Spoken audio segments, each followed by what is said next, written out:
आज का टॉपिक है स्ट्रेट लाइन, जो कि 10th और 11th 12th के लिए तीनों के लिए बहुत बहुत ही इंपॉर्टेंट है। VBA बोल सकते हैं इसे, स्ट्रेट लाइन। तो स्ट्रेट लाइन में पहले हम स्लोप निकालना पड़ता है। स्लोप हम कैसे निकालते हैं? स्ट्रेट लाइन 10th में कुछ और पढ़ते थे, 11th में थोड़ा सा चेंज है, बस थोड़ा सा चेंज है। तो पढ़ने से पहले आप लोग वीडियो को लाइक करें और सब्सक्राइब करके शेयर भी कर दें वीडियो को, ताकि हमारा वीडियो आप तक ज़रूर पहुँचे। अब हम पढ़ते हैं स्लोप होता क्या है। स्लोप क्या होता है तो आपको दिख रहा होगा, slope is the tangent value of a line with positive axis. जब दो वैल्यू जुटी रहती है और उसे जिस लाइन पे काटती है पॉजिटिव एक्सेस पे, वहाँ पे जो बनता है कोण, उसे हम स्लोप कहते हैं। तो स्लोप लाइन, ये लाइन हो गया, ये देखिए ये लाइन हो गया, ठीक है। और ये यहाँ पे बना है थीटा बराबर 30 डिग्री। तो अब स्लोप निकालने के कितने टाइप्स हैं? स्लोप निकालने के मुख्यतः 3 मेथड हैं हमारे पास।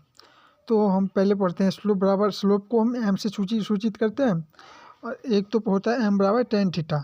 तो इसे हम बाद में पढ़ेंगे, पहले सब शुरू करते हैं हम। तो देखिए पहले मेथड में यही है स्लोप। स्लोप हम पहले से कैसे निकाल सकते हैं? तो पहले हमारे क्या होगा, जैसे यहाँ पे थीटा का मान दे रखा है, ये देखिए थीटा का मान जैसे दे रखा है। अब इसका बोलेगा स्लोप क्या होगा, तो मैंने क्या बोला, एम बराबर tan थीटा।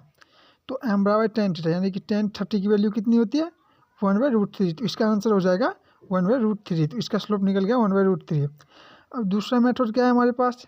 दूसरा मेथड ये है कि हमें एक्सेस दिया रहेगा, उस पर x1 y1 और x2 y2 दिया रहेगा, ठीक है। तो इसमें क्या होगा, एम का फॉर्मूला होगा इसमें y2 - y1 और x2 - x1, ठीक है।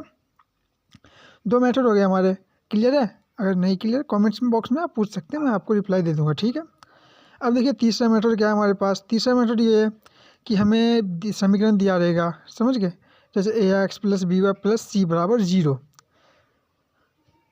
ax + by + c = 0। और इसमें जो है x के साथ जो है ना, x के साथ जो भी संख्या रहेगा, इसे हम ऐसे कर सकते हैं, y बराबर mx + c।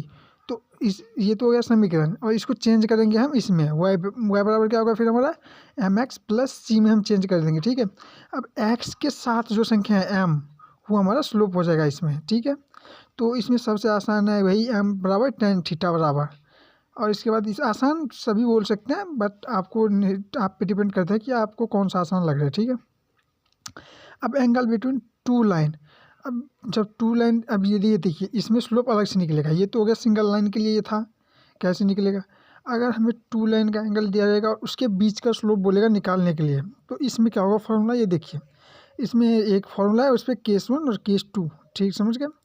इसमें देखिए जैसे दे रखा है ये यहाँ पे, अब थीटा, यहाँ पे थीटा की वैल्यू बोलेगा।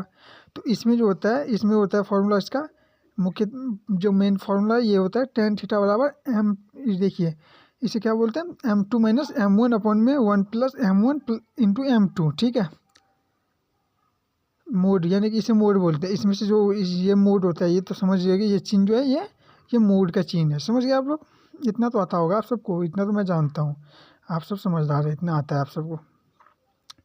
अब इसमें केस 1, इसका ये क्या है, इसका जो पहले कंडीशन है, ये m1 और m2 दोनों बराबर होते हैं, बोथ लाइन आर पैरेलल। जब हमारा दोनों लाइन पैरेलल होगा, इसमें एग्जांपल नहीं दे रखा है, जब हमारे दोनों लाइन पैरेलल यानी कि दोनों इक्वल होगा, पैरेलल होगा, तो बीच की दूरी दोनों को इक्वल होगा, तो उसमें क्या होगा, m1 बराबर m2 होगा, ठीक है। और केस 2 में ये होता है जब हमारे दोनों लाइन परपेंडिकुलर होता है, जब एक दूसरे पे परपेंडिकुलर दूसरा लाइन होता है, उसमें होता है m1 × m2 बराबर -1, ठीक है। अब देखिए equation of a line, equation कौन सा, अगर हॉरिजॉन्टल यानी कि y एक्सेस पे, और वर्टिकल यानी कि x एक्सेस पे। तो हॉरिजॉन्टल पे y बराबर 0 होगा और x बराबर होगा 0, समझ गए, वर्टिकल पे।